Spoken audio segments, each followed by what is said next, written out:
አሁን ጦር የሚያማዝዘን ብዙ ትውልድ የበላብን ጉዳይ ምን እንደሆነ ልንገርህ። የሆነ ብሔረሰብና የሆነ ሃይማኖት የሀገር ባለቤት ነኝ ብሎ ተቀምጧል። አስቴር በዳኔ ለአብይ አህመድ በጣም የቅርብ ሰው ብቻ አይደለም ከቅርብ ሰውነት ያለፈችም እንደሆነች አውቃለሁ። እኔ በነጻነት ለመኖር የተፈቀደልኝ ሰው ነኝ። በነጻነት መናገርን የሰጠኝ ደግሞ ተፈጥሮ ነው፣ እግዚአብሔር ነው የሰጠኝ። ሐሳቤን እናገራለሁ። አስቴር በዳኔ የምትናገረው አብይ አህመድ የሚስማማበትን እንደሆነ አሁን ማረጋገጫ አግኝተናል በደንብ። ስናገር ግን የሆነ ለመወደድ ለመከበር የሆነ ደረጃ ለማግኘት ከህብረተሰቡ መሃል ምናምን ሳይሆን I am the part of the society። እኔ እዚህ ሀገር ላይ ቤተሰብ መስርቼ እምኖር ሰው ነኝ። ለሌሎች ህፃናትም የህፃናት መጽሐፍ ደራሲ እንደመሆኔ መጠን ለሌሎች ህፃናትም የሚኖሩባት ሀገር እንዲኖራቸው ፈልጋለሁ፣ ሳላዳላ ማለት ነው። ስለዚህ መጀመሪያ ያንን አይነት ንግግር የምናገረው ለራሴ ጭምር ነው፣ ለልጆቼ፣ ለቤተሰቤ። ኢትዮጵያ ውስጥ ያሉ ልጆች ነገ ሀገር እንዲኖራቸው በዝምታ ለምን እናልፋለን? ሞቲቫችን ማለት ነው ስህተት ታርሞ የተስተካከለ ነገር እንዲመጣ ከማሰብ ማለት ነው። እና በዛ ምክንያት ትናገራለህ። ግን አሁን አካባቢ ያለውን ነገር ሳየው ማለት ነው ዝም ማለት ራሱ አይፈቀድልህም። በፊት እኮ ስንለፈልፍ የነበረው ማለት ነፍሳችንን አሲዘን ስንለፈልፍ የነበረው አሁን እየከፋ የመጣው ዳሜጅ ምናልባት የመቀነስ ኃይል ካለው ብለን ነበር አይደል?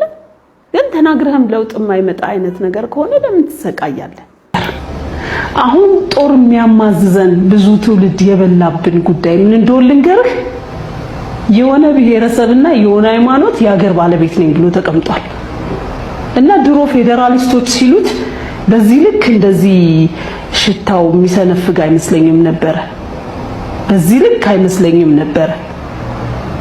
ግን ለካ መሬት ላይ ያለው ሀቅ ይሄ ነው። እና አሁን ሲገባል ሁሉም ሰው የዘራውን ነው እያጨደ ያለው።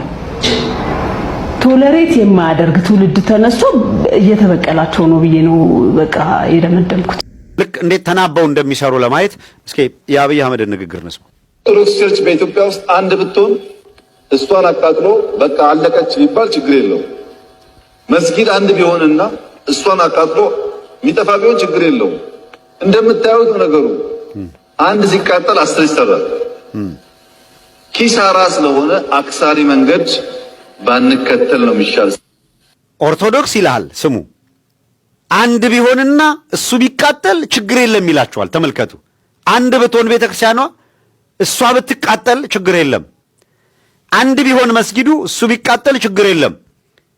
ሙፍቲን ስትገሉ ሌላ ሙፍቲ ይመጣል ነው እያለ ያለው። አንድ ሱፍያ ሼህ ስትገድል ሌላ ይመጣል ነው ያለ።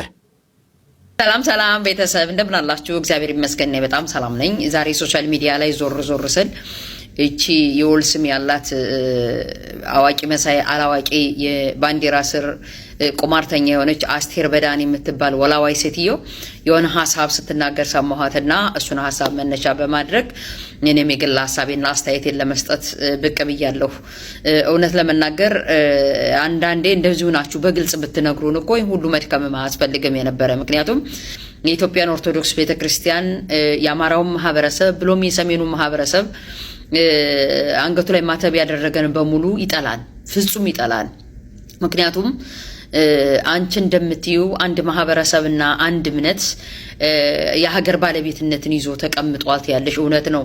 የኢትዮጵያ ኦርቶዶክስ ቤተክርስቲያንንና የአማራው ማህበረሰብ ለመናገር ይሄድሽበት ርቀት ነው። የኢትዮጵያ ኦርቶዶክስ ቤተክርስቲያንን በያት እምነትን በያት የአማራው ማህበረሰብ በሀገር ግንባታ ላይ የ3000 ዓመት ታሪክ አለን ሲባል የኢትዮጵያ ኦርቶዶክስ ቤተክርስቲያን ታሪኳን ጠብቃ እምነቷን ጠብቃ እሷ ተቸግራ ሌሎችን ያኖረች ፍርሃ እግዚአብሔር ያላት ፍጹም ለጣላቶቿ መልካም ነገርን እየጸለየች ልቦና እንዲሰጣቸው የምትጸልይ በስጋና በደም የተገነባች እንጂ በስንዴ የተገዛች እምነት እንዳልሆነች ጠንቀቀሽ ታውቂያለሽ። አንቺም ቢሆን ምክንያቱም የአማራው ማህበረሰብም ቢሆን ትህትናን የተላበሰ ፍርሃ እግዚአብሔር ያለው ከራሱ ይልቅ ለሌሎች መብት የሚታገል ይሄ ኢትዮጵያ የምትባለውን ሀገር እንድትሆን ከሌሎች ማህበረሰቦች ጋር ሆኖ ሀገር ግንባታን የገነባ ትልቅ ኮንትሪቢዩሽን እና ትልቅ ድርሻ ያለው የኢትዮጵያ ሀገር ባለቤትነት የሚሰማው ፓትሪዮቲዝም ያለው ትልቅ ማህበረሰብ ነው። አሁን ይሄ ፕሮፓጋንዳ ምን ማለት ነው? እስኪ ይሄን እናዳምጠው። ምን የሚሉት ፕሮፓጋንዳ ነው? እስኪ ስሙት። አሁን ጦር የሚያማዝዘን ብዙ ትውልድ የበላብን ጉዳይ ምን እንደሆነ ልንገርህ። የሆነ ብሔረሰብና የሆነ ሃይማኖት የሀገር ባለቤት ነኝ ብሎ ተቀምጧል እና ድሮ ፌዴራሊስቶች ሲሉት በዚህ ልክ እንደዚህ ሽታው የሚሰነፍግ አይመስለኝም ነበር። በዚህ ልክ አይመስለኝም ነበር። ግን ለካ መሬት ላይ ያለው ሀቅ ይሄ ነው እና አሁን ሲገባኝ ሁሉም ሰው የዘራውን ነው እያጨደ ያለው። ቶለሬት የማያደርግ ትውልድ ተነስቶ እየተበቀላቸው ነው ብዬ ነው የደመደምኩት። ኦኬ ሰው እዚህ ላይ ምንድነው የምትወስዱት? ሽመልስ አብዲሳ የሰበሩንን ሰብረን ተቆጣጥረናታል ሀገሪቷን ነው ያለው አይደል? እግዚአብሔር ምህረቱን ይስጥህ። ከአብይ አህመድ ጋር ተሰለፋለሁ እያልክ ያለ አካል ካለ ምህረቱን ይላክልህ። ቶለሬት የማያረግ ትውልድ የነማን ትውልድ? የነ አብይ አህመድ ትውልድ፣ የነ ሽመልስ አብዲሳ ትውልድ ተፈጥሮ እየተበቀለ ነው። ማንን? አማራውን። ማንን? ኦርቶዶክስን። በግልጽ አማርኛ ይሄን ተብሎ ሪላክስ ማድረግ ይቻላል። አዲስ አበባ ላይ አገር መምራት ካልቻልክ ለምን ከስልጣን አትለቅም ብሎ በፓርላማ አብይ አህመድን ጠይቆ ግን ክርስቲያን ታደለ እስር ቤት። ለዚህ ንግግር የሆነ ሃይማኖት የሆነ ብሔረሰብ የኛ ነው ብሎ ፌዴራሊስት ኃይሎች እንዲህ ሲሉኝ የተባለው ዝም ብሎ ድንገት የተነገረ እንዳይመስልህ። በወል የተግባቡበት በጋራ የያዙት አቋም ነው። የሰበሩንን ሰብረን ተቆጣጥረነዋል ሲሉ ባላማ ነው። ኦርቶዶክሳውያንን ሲያቃጥሉ ቤተክርስቲያን ሲያቃጥሉ ኦርቶዶክሳውያንን በእሳት ሲያቃጥሉ በገጀራ ሲከትፏቸው ተማምለው አውቀው በዚህ መንገድ ነው። እንደናንተ አይነቶቹ ወፍ ዘራሾች ስትመጡ በኢንፌሪዮሪቲ ያደጋችሁ ይችንን ሀገር ለሽያጭ ስታቀርቧት አንቺና አብይ አህመድ ምክንያቱም ታሪክ ሲጠና የአብይ አህመድ ፍቅረኛ ወይም ጓደኛ እንደነበርሽ ይታወቃል። አስተሳሰባችሁ አንድ ሊሆን እንደሚችል ስለገመትኩ ነው ይህን ቪዲዮ መስራት የፈለግኩት። ስለዚህ አገሪቱን ለመሸጥ ስትዋዋሉ ቀድማችሁ ማፍረስ ያለባችሁ የሰሜኑን ክፍል አንገቱ ላይ ማተብ ያንጠለጠለ በሙሉ ከትግራይ ክልል ከትግራይ ህዝብ እስከ አማራ ህዝብ ያለውን እስከ አርሲ ሳይቀር አንገቱ መቀላት አለበት ብላችሁ። ምክንያቱም የኢትዮጵያ ኦርቶዶክስ ቤተክርስቲያን ስለ ሀገር ፍቅር፣ ስለ ፓትሪዮቲዝም፣ ስለ ሀገር ድንበር መጠበቅ የምታስተምር ትህትናን የምታስተምር እንደናንተ ላሉ ወራሪ ተሸካሚዎችና ለወራሪ ሀገርን ለሚሸጡ ጠላቶች ሳይቀር ልቦና እንዲሰጣችሁ የምትጸልይ መልካም ስብዕናን የምታስተምር የኢትዮጵያ ኦርቶዶክስ ቤተክርስቲያን ላይ ጥላቻ ይዛችሁ እችን ቤተክርስቲያን መምታት አለብን ብሎም ደግሞ በሀገር ግንባታ ትልቅ ኮንትሪቢዩሽን ያለው የሰሜኑ ክፍል መመታት አለበት ብላችሁ ተነስታችሁ፣ ነገር ግን የህግ ማስከበር እያላችሁ የሚሽሞነሞን ስም ሰጣችሁት። ስንት ወገኖቻችንን ወጣችሁ የጨፈጨፋችሁ እናንተ እንጂ ለዛሬው የጦርነት ሁሉ መከራ ስንት ወጣቶችና ስንት ወገኖች ያለቁት ያንድ እምነትና ያንድ ማህበረሰብ የሀገር ባለቤትነት ባይነኝ የሚል ነገር ግን ዛሬ መታገስ የማይፈልግ ትውልድ እየተበቀላቸው ነው ብለሻልሽው። መታገስ የማይፈልግ ትውልድ ሳይሆን በዝቅተኝነትና በኢንፌሪዮሪቲ ያደገ አብይ አህመድ የሚባል በዝቅተኝነት ስሜት ያደገ ሀገር ፍቅር የሌለው ፓትሪዮቲዝም የሌለው ስርዓትን የገነባ እንዲሁም ሀገርን ለሌሎች አሳልፈው ሊሰጥ የመጣ ጥላቻ ላይ ያደገ እንጂ በቀል ያዘ ትውልድ ብለሽ ለተነሳሽው ትክክል አይደለም። ምክንያቱም በቀል የሚባለው ካሁን በፊት የኢትዮጵያ ኦርቶዶክስ ቤተክርስቲያንም ሆነ የአማራው ማህበረሰብ ማንም ህዝብ ላይ በደል አላደረሱም። ምክንያቱም የኢትዮጵያ ኦርቶዶክስ ቤተክርስቲያን አንገት አልቀላችም። የኢትዮጵያ ኦርቶዶክስ ቤተክርስቲያን ውረሩ፣ ዝረፉ፣ ቅጠፉ አትልም። እንዲያውም እሷ እየተበደለች እሷ እየተጎዳች ምላሽ ከእግዚአብሔር እየጠበቀች ያለች ዛሬም ቢሆን በመከራ ውስጥ እያለፈች ምእመኑ ሳያንሳት ዝም በሉ ታገሱ መልስ ከእግዚአብሔር ነው እያለች ትዕግስትና ትህትናን እያስተማረች ለእናንተ ለበቀልተኞችና ለበደለኞች ትዕግስትን ትምህርትን ለምእመኗ እየሰጠች በደል በበደል እንዳይመለስ እያስተማረች ያለች እምነት እንጂ የሆነ ትውልድ መጦ ተበቀላቸው ምትይ መቼ የዘራነውን ዘር ነው እንደገና ልትበቀሉን የተመለሳችሁ? እናንተ በጥላቻና በዝቅተኝነት ስሜት ስላደጋችሁ የአማራው ማህበረሰብ እንዲሁም የኦርቶዶክስ እምነት ተከታዩ ሀገረ መንግስትን በመገንባት ትልቅ ኮንትሪቢዩሽን ስላለው የሀገር ፍቅር ስላለው ፓትሪዮቲዝም ስላለው ቅናት አንገብግቧችሁ የዝቅተኝነት ስሜት ተሰምቷችሁ እንጂ የአማራው ማህበረሰብ በዩ የኢትዮጵያ ኦርቶዶክስ እምነት አንድም ቀን ስለ ሰዎች በቀል ስለ አንገት መቅለብ ዛሬ ስለምታደርጉት ነገር አንድም ነገር አላስተማረችም። ዛሬም ቢሆን አጸፋው ወይም እየተበቀለ ነው ብለሽ ላልሽው ነገር መቼ የሰራ ነው ግፍ ነው ልትበቀሉን የመጣችሁ?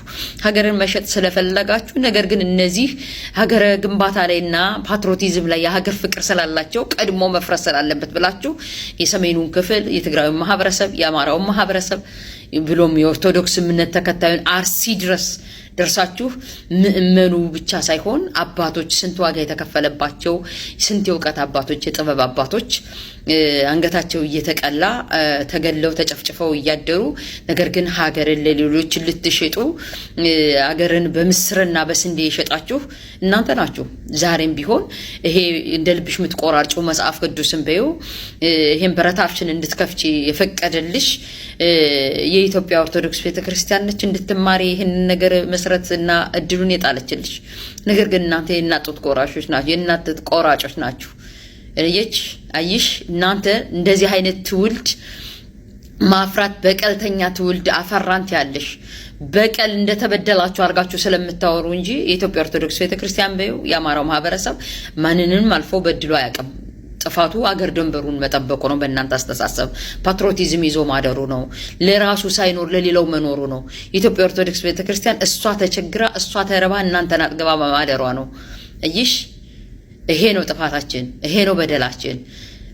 ምእመኑ ቁጥሩ ሳያንስ ለምታደርሱብን በቀል አጸፋ መስጠት አቅቶን ሳይሆን እምነታችን ስለማይፈቅድ የእምነት አባቶቻችንም ቢሆን ታገሱ ተው መልስ ከእግዚአብሔር ነው እየተባለ ነገር ግን ወጣቶቻችን ክርስቲያን በመሆናቸው ኦርቶዶክስ እምነት ተከታይ በመሆናቸው አማራዎች በመሆናቸው ዛሬ እንዳይወልዱ እንዳያገቡ ተደርገው ቤታቸው ድረስ ወገንተኝነት በሌላቸው ሰዎች እየተጨፈጨፉ አይሽ ዘራችን እንዲጠፋ እየተደረገ ያለ በኢንፌሪቲዝም በዝቅተኝነት ስሜት ያደገው ትላንትናው ፍቅረኛሽ የነበረው አብይ አህመድና አንቺና አንቺን መሰሎች እንጂ የሆነ ትውልድ ተነስቶ እየተበቀለን እንዳልሆነ እናውቃለን። ምክንያቱም በቀል ማለት ለሰራው ስራ ሪቬንጅ ነው፣ ምላሽ ነው። ኢትዮጵያ ኦርቶዶክስ ቤተክርስቲያን ለሀገር ለወገን ያደረገችው ዳር ደንበርን ጠብቃ ቋንቋን አስተምራ ለራሷ ሳይሆን ለሌሎች የምትኖር ባጥንትና በደም የተገነባች ትህትናን እና ስርዓትን ያስተማረች ሶሻል ኮንትሮልን ያስተማረች ዛሬም ቢሆን በመከራ ውስጥ እያለፈች ስለ ሀገሯ የምትጸልይ ስለ እናንተ ስለ ክፎቹ የምትጸልይ ሀገረ መንግስትን የገነባች እንጂ ትላንትናም በቀልም ያደረሰች አይደለም። ዛሬም በደልና በቀል እየደረሰባት አንድም ነገር እየመለሰች አይደለችም። መልስ ከእግዚአብሔር ነው ብላ እየጠበቀች ያለችው። ነገር ግን እንዳንቺ አይነት ክፍታፍና በኢንፌሪዮሪቲ ያደገ የአንድ ማህበረሰብና የአንድ እምነት የአገር ባለቤትነት ስሜት ነው ዛሬ ያልታገስም ያለው ትውልድ የሚበቀለው በሽታ። ግን እዚህ በኋላ ከእምነታችንና ከማንነታችን በላይ የሚበልጥ የለም። ስነ ስርዓትሽን ትይዣለሽ። ከዚህ በላይ ብል ደስ ይለኝ ነበር። አመሰግናለሁ።